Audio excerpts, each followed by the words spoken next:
kapalalabs, another day, another vlog. At ito nga yung aming day 1 city tour sa aming pagbisita dito sa Puerto Princesa, Palawan. At ang una nga namin pinuntahan ay ang Crocodile Farm, mga palalabs. Tara, let's go! So, andito kami ngayon mga palalabs sa Crocodile Farm. Ayan yung Palawan Rescue and Conservation Center. At after nga natin magpa-register at magbayad ng entrance fee, ay andito na tayo, samahan na tayo ng ating tour guide para pumasok sa loob at wag excited. Makikita na natin ang mga buhay na buhaya. At ito nga yung mga buhayang nakapreserve yung kanilang buto at yung kanyang balat, mga palalabs. At ang una nga pinakita sa amin, ito nga maliliit na mga saltwater crocodile, mga palalabs. Ayan, mga hindi pa kalakihan at mukhang mga bagong panganak pa sila, mga palalabs.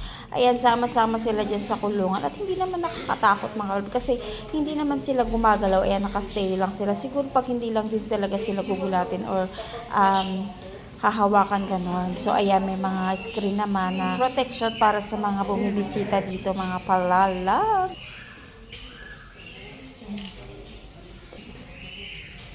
Ayan, sige. Akala ko sa Senado lang may ganyan. Tayo mo lumapit, takot na rin yun.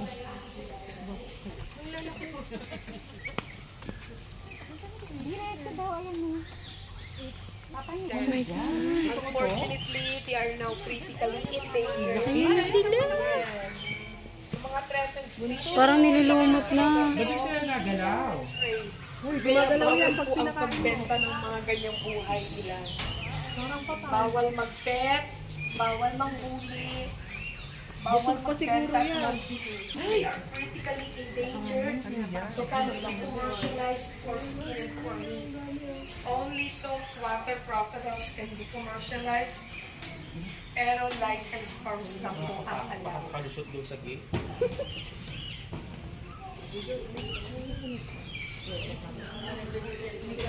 Exit is on the left side.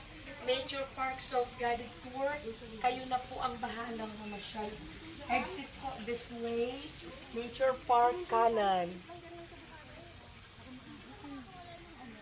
Ang snakes na doon sa Gatdal House. Bigla lang mga natakot Ayun yung baboy na mo.